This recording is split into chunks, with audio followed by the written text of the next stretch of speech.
He stood just inside the doorway, not fully in, not fully out. The host glanced at him once, then again, slower this time. "Sir," she said, her voice careful, "I'm sorry, but we're fully booked tonight." He nodded before she finished. His hand moved from the door to the brim of his cap, not adjusting it, just resting there for a second, like he needed something to hold. "I understand," he said. He did not look past her, not at the tables. Not at the people seated under soft light, speaking in low, even tones. He stepped back, one foot first, then the other. The door stayed open a moment longer than it should have. Cold air slipped in, brushing past the closest table. A woman turned slightly in her chair, annoyed but saying nothing. The man reached for the handle. He didn't rush. There was no hesitation either, just a small pause, barely noticeable. Then he pulled the door closed behind him. It was the kind of restaurant that didn't need a sign. People knew it. They made reservations weeks ahead, sometimes months. It sat on a quiet street tucked between buildings that looked older than they were. The windows were tall, but the light inside stayed low as if it didn't want to spill out. Inside, everything moved slowly, not lazily, not carelessly, just deliberately. Glasses were placed, not set down. Chairs were adjusted, not pushed. Even the voices stayed within a certain range, never rising above the soft hum of conversation. There was a rhythm to it, a kind of quiet agreement between everyone in the room. The host returned to her stand. She picked up the reservation book again, though she had already checked it twice. Her fingers traced the names without reading them.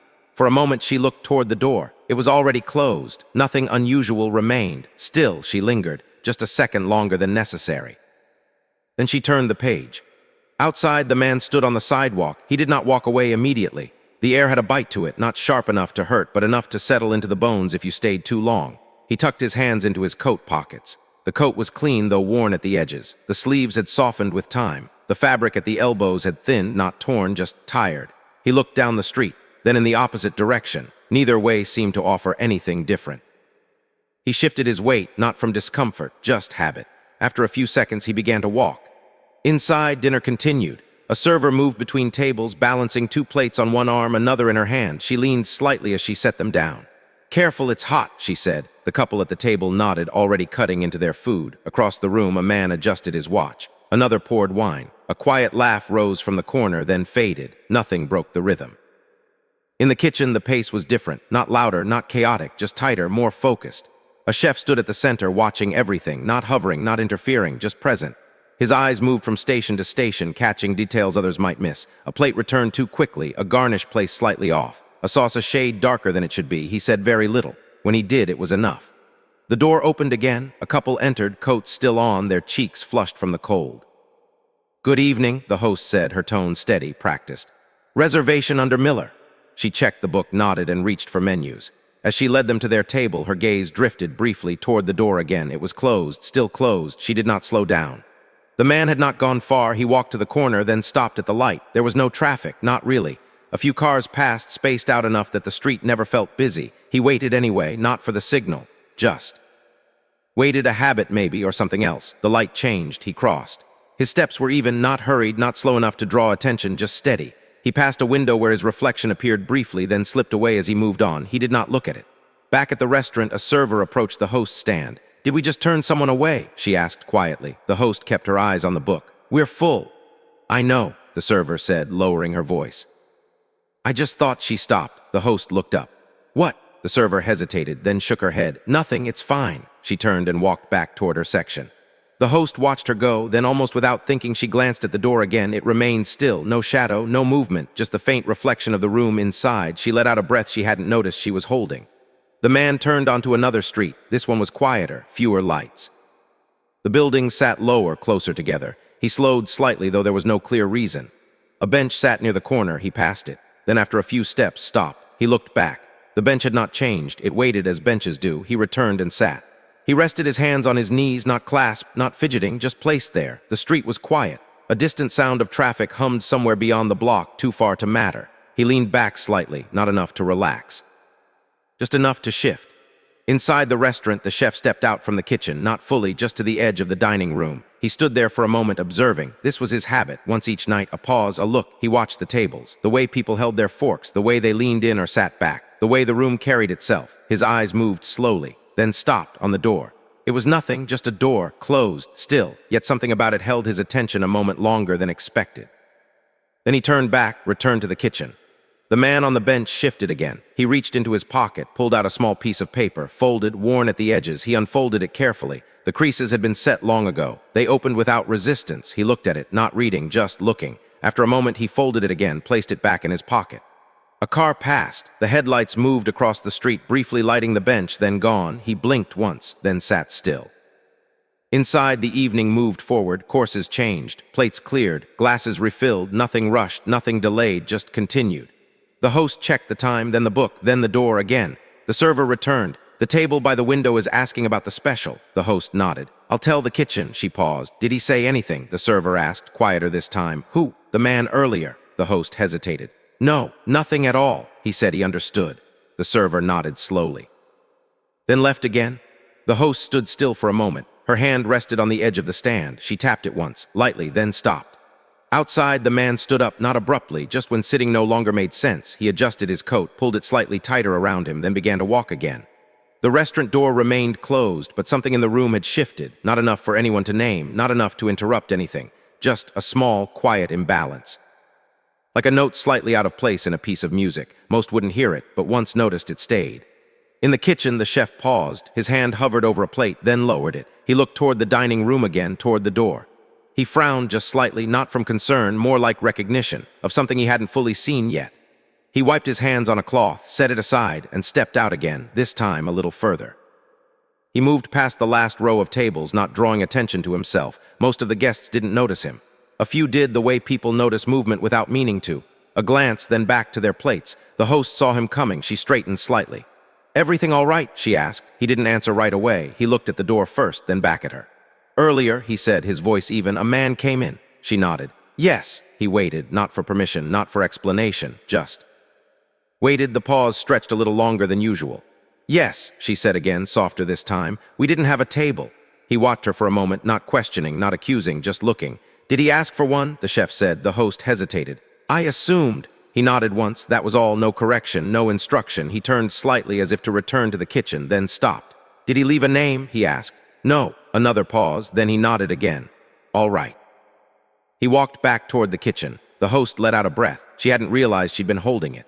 At the far table, a couple leaned closer to each other. Their conversation had slowed, not because of anything said, just the way some evenings settle, between words, between thoughts. The woman traced the rim of her glass with her finger. The man watched her for a second, then looked away. Neither seemed in a hurry to fill the silence. In the kitchen, the chef stood still for a moment, not working, not speaking. The sounds around him continued, a pan shifting on the stove. A quiet instruction passed between two cooks, the soft clink of utensils. He reached for the cloth again, wiped his hands, then set it down. Keep it steady, he said, not loudly. A few heads nodded, the rhythm held. He stepped out again. This time no one stopped him. He moved toward the door. His pace was unhurried, measured, the way he did most things. The host watched him pass. Should I? She started. He shook his head once. She stopped. He reached for the handle, opened the door. Cold air slipped in again, not as sharp as before, but enough to be noticed. He stepped outside. The street had grown quieter. The light from the restaurant fell across the sidewalk, stopping just short of the curb. Beyond that, it dimmed. He looked left, then right, no one immediately visible. He stepped forward. The door closed behind him. The man had not gone far. He had reached another bench. This one closer to the corner. He sat again, not out of habit this time, more like there was nowhere else to go just yet. He leaned forward slightly, hands resting on his knees, head lowered, not in defeat, not in thought, just resting. The chef saw him then, not clearly at first, just a shape in the dim light. Then the outline sharpened, an older man, sitting still. He stood there for a moment, on the edge of the light, not approaching, not calling out, just watching. A car passed behind him. Its headlights stretched briefly across the sidewalk. The man's face became visible for a second. Then the light moved on. The image stayed. The chef took a step forward, then another, not rushing. The distance closed slowly. He stopped a few feet away, close enough now. The man didn't look up. He had noticed him, but did not react. You came in earlier, the chef said. It wasn't a question. The man nodded slightly.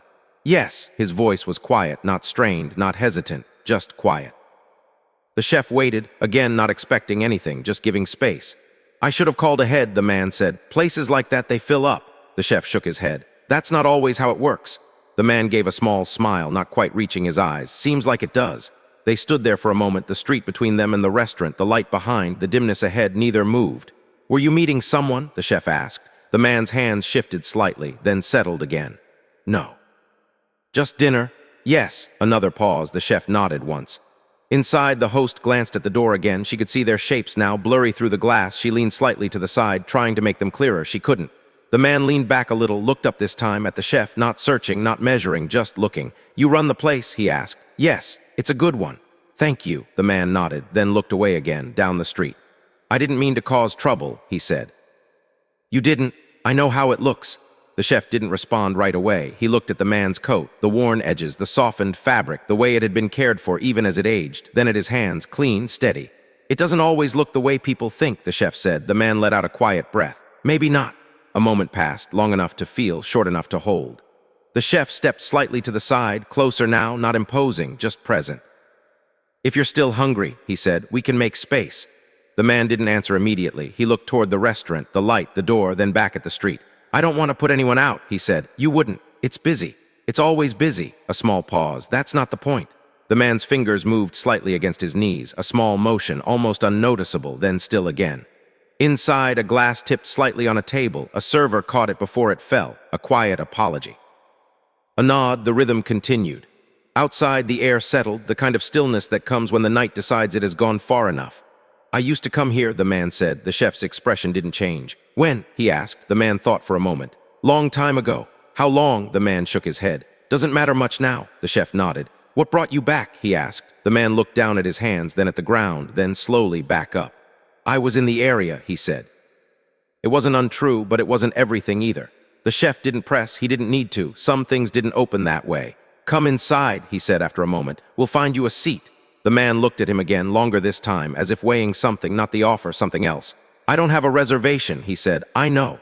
I didn't dress for it." The chef glanced at his coat again, then back at his face. "You're fine." The man gave a small shake of his head. "Not about that." The words hung there, simple, but carrying more than they said. The chef didn't answer right away. He looked at the door, then at the light spilling onto the sidewalk, then back at the man. "It's just dinner," he said quietly.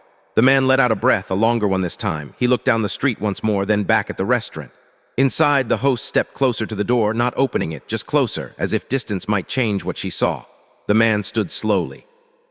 Not stiff, just careful. He adjusted his coat again, a small, practiced movement. "All right," he said. The word came out softer than expected. They walked back together, not side by side, not quite apart, just moving in the same direction. The door opened, warmth met them, light, sound, the quiet rhythm resumed around them. The host straightened as they entered. Her eyes moved from the chef to the man, then back again. "We'll need a table," the chef said. She hesitated, only for a second. Then nodded. "Of course." She reached for 2 menus, then paused, looked at the man again. Something in her expression shifted, not fully, just slightly. "This way," she said. They moved through the room, past tables, past conversations, past glances that lingered a second too long. At a small table near the back, she stopped, pulled out a chair, set the menu down. The man stood there for a moment, looking at the chair, then at the table, then at the room. He sat, slowly, carefully, as if the act itself carried weight. The chef nodded once, then turned away, back toward the kitchen. The host lingered a moment, then stepped back. A server approached, not the same one from earlier. She smiled. "Good evening," she said. Her tone was the same as always, measured, warm, practiced. The man nodded. "Good evening." She placed a glass of water in front of him. "Can I get you something to start?" He looked at the menu, not reading yet, just holding it. "Coffee," he said. She smiled. "Of course." She walked away. The man sat still, the menu in his hands, the room around him. Nothing had changed, and yet something had. The coffee arrived without ceremony. The server placed it in front of him, steady hand, no spill. "Careful," she said, out of habit more than warning. "It's hot." He nodded. "Thank you." She lingered for a moment, as if waiting for something else. An order, maybe, or a question. He didn't give either, so she gave a small, polite smile and stepped away. He wrapped his fingers around the cup, not lifting it yet, just holding it, letting the warmth settle into his hands. It had been colder outside than he realized, the kind of cold that stays quiet while it works its way in. He looked at the surface of the coffee, dark, still. No steam rising in visible lines, just a faint shimmer near the edges. He lifted the cup, took a small sip, set it down. Across the room, a man laughed softly, not loud enough to carry. Just enough to be noticed if you were already listening. The sound faded quickly, like it didn't want to stay too long. The older man sat straight in his chair, not rigid, just upright. His coat remained on, not fully buttoned, but not removed either. A couple at the next table glanced at him, not openly, just the way people look when something doesn't quite fit the picture. Their eyes moved back to their plates. Their conversation resumed, a little quieter than before. He opened the menu. The pages were thicker than usual, the kind that didn't bend easily. He ran his thumb along the edge, not turning the page yet, just feeling it. The words on the page were clear, but he didn't read them right away. He let his eyes move across them without taking anything in. Then slowly he began. A server passed behind him. The faint scent of something warm and seasoned followed briefly. Then it was gone. He turned the page. His fingers moved carefully, as if the paper might tear if handled too quickly. At the host's stand, she watched him, not directly, but often enough. Her hand rested on the edge again, still. The chef stepped out once more, not for the room this time. For a moment, he looked toward the back, saw the man seated there, saw the coffee, the menu, the stillness. He didn't approach, not yet. He stood where he was, watching. The man closed the menu, not abruptly, just done. He set it down, aligned it with the edge of the table. The server returned. "Have you decided?" she asked. He looked up. "Yes. What can I get for you?" He paused, not long, just enough to be certain. "The chicken," he said. "Of course," she wrote it down. "Would you like anything else?" He shook his head. "No," she nodded. "I'll have that right out." She walked away. The man reached for the coffee again, took another sip, this one slightly longer. He looked around the room, not searching, just observing. A man near the window adjusted his tie. A woman brushed something invisible from her sleeve. A server leaned in to hear an order more clearly. Everything in its place, everything moving as it should. He shifted slightly in his chair. His hand moved to his coat pocket, rested there, then withdrew. The chef moved back into the kitchen. His hands found work again, a plate, a garnish, a final touch. "Table 12, someone said. He nodded. The dish was carried out, set down in front of the man, carefully, centered. "There you are," the server said. "Thank you." He looked at the plate. For a moment, he didn't touch it, just looked. The arrangement was precise, nothing out of place, nothing extra. He picked up the fork, then the knife, his hands steady. The first cut was careful, measured. He brought the fork to his mouth, paused slightly before taking the bite, then did. He chewed slowly, not deliberately, just the way he always had. He swallowed, set the fork down. Across the room, someone called quietly for more water. A glass was filled, a nod exchanged. The man continued, small bites, even pace. The chef stepped out again, not to check the room this time, to check the table. He walked slowly, no urgency, no announcement. He stopped a few feet away, close enough to see, not close enough to interrupt. The man didn't look up, not yet. The chef watched, the way the fork moved, the way the plate changed, gradually. After a moment, the man paused. Set the fork down, looked up. Their eyes met. The chef gave a small nod, nothing more. The man returned it just as small. No words passed, none needed. The chef stepped back, turned, returned to the kitchen. The host watched that too, her gaze moved between them, then settled. Something had shifted again, still quiet, still subtle, but there. The man continued eating, not faster, not slower, just continuing. The plate emptied, piece by piece, until only small traces remained. He set the fork and knife together, parallel, near the center. The server approached. "May I?" she asked. He nodded. She lifted the plate. "Would you like dessert?" He shook his head. "No, thank you. Coffee refill?" He looked at the cup, still half full. "No," she smiled. "I'll bring your check." She walked away. The man sat back slightly. His hands rested on the table now, not his knees. He looked at the space where the plate had been, empty, clean. He reached into his pocket again, pulled out the folded paper. He unfolded it carefully. This time he read. His eyes moved slowly across the lines. His expression didn't change, not in any visible way. When he finished, he didn't fold it right away. He held it there a moment longer. Then gently he folded it again along the same creases. He placed it back in his pocket. The check arrived, set down without a word. He looked at it, then reached into another pocket. He placed the payment inside, closed it. Set it near the edge of the table. He sat for a moment longer, not waiting, not delaying, just there. Then he stood. He adjusted his coat. He picked up the check, left it on the table, and turned toward the door. The room continued around him, unchanged. But a few eyes followed him now, not many, just enough. The host watched him approach, her posture different this time, less rigid. "Good evening," she said as he neared, her voice softer. He nodded, "Thank you." He reached for the door, paused just for a second, then opened it. Cold air entered again. He stepped outside. The door closed behind him. Inside, the room held its rhythm, but something lingered. At the table, the check remained unmoved. The server returned, picked it up, opened it. She paused, looked down again, then turned toward the kitchen. "Chef," she said quietly. He looked up. "You might want to see this." The chef stepped out of the kitchen without asking why. He wiped his hands once on the cloth, though they were already clean, and walked toward the back of the room. The server was still standing there, not frozen, just waiting. She held the check folder in both hands, not opening it again. When he reached her, she passed it to him without a word. He took it, opened it, looked down. Inside, there was the payment, neat, exact, placed carefully. Nothing unusual in that, but beneath it, a small, folded piece of paper. Different from the one the man had taken out earlier. This one was thinner, older. The chef lifted it, unfolded it. The crease resisted slightly as if it had been closed for a long time. The writing inside was steady, not rushed, not decorative, just clear. He read it once, then again, slower. He did not react outwardly, no shift in posture, no change in expression that anyone else would notice, but he did not move either. The server watched him, trying to read something in his face. She couldn't. "What is it?" she asked quietly. He folded the paper again carefully along the same lines. Then he placed it back inside the check, closed it. "Nothing we need to fix," he said. She hesitated. "That's not what I meant." He looked at her then, not dismissing, not avoiding, just looking. "I know," he said. A moment passed. "Who was he?" she asked. The chef glanced toward the door, closed, still. "I'm not sure," he said. It wasn't entirely true. But it wasn't something he could explain either. He handed the folder back to her. "Take care of the table." She nodded slowly, though the table was already empty. He turned and walked back toward the kitchen. The room continued, plates cleared, new guests seated. A quiet laugh rose again somewhere near the window. But the small imbalance remained, not enough to stop anything, just enough to be felt. The host stood at her station. Her eyes moved to the door again, then to the chef as he passed. Almost said something, didn't.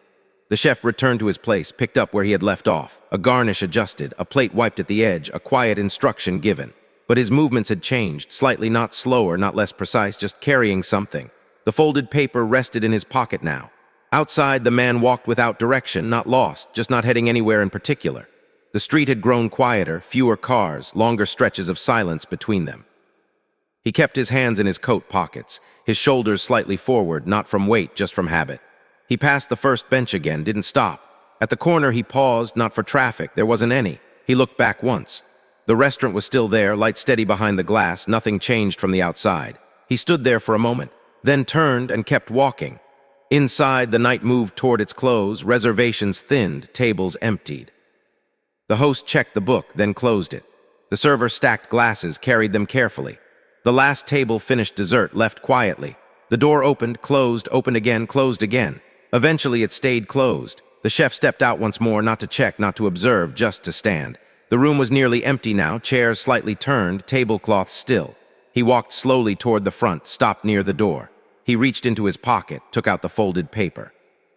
Unfolded it again, read. This time he did not rush the words. They were simple, not written to explain, not written to impress, just written. He stood there a long moment. The host approached, careful not to interrupt. "Everything okay?" she asked. He nodded, "Yes." She looked at the paper, then back at him. "Was it important?" she asked. He thought for a moment. "Yes," he said. She waited. He didn't continue. She nodded and stepped away. The chef folded the paper again, but not along the same creases this time. Slightly different. He placed it back in his pocket. Then he reached for the door, opened it. Cold air entered again. He stepped outside. The street was empty now. He looked down the sidewalk. No one there. He stepped forward, stopped near the edge of the light, and stood, not searching, not expecting, just standing. After a moment, he reached into his pocket again, not for the same paper. For something else, a small key. He turned it in his fingers once, then closed his hand around it. Behind him, the door remained open, light spilling out onto the sidewalk. He didn't turn back. After a few seconds, he stepped forward, out of the light. The door closed. Inside, the last of the lights dimmed. Chairs were set, tables cleared. The host gathered her things. The server finished her last task. The chef returned. The room grew quiet, not empty, just still. On one of the tables near the back, something had been left behind. Not the check, not the glass. A faint ring from the coffee cup. Nothing else. It would be wiped away in the morning. No one would mention it. No one would remember exactly when it was made, or by whom. Only that it had been there for a little while.